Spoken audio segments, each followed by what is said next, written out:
ბატონო, თქვენი შვილისთვის თუ წაგიკითხავთ ლექსი. კი, წამიკითხავთ, ჩემს საღამოებზე ხშირად არის ხოლმე და თუ არის ჩემს საღამოზე ის როა ტიციანის ნინა, ჩემო ნინა, მანდაბაის იმას შევხედავ ხოლმე. გათხოვება ხო არ გინდა.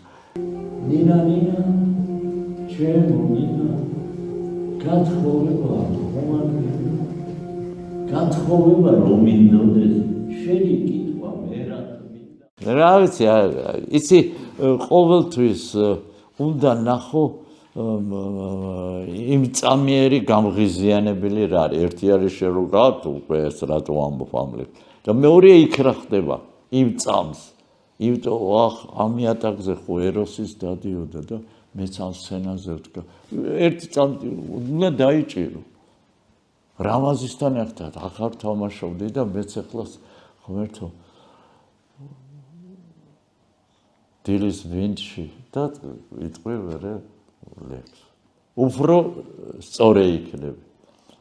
უფრო მართალი იქნები შენ სათქმელთან და ემოციასთან.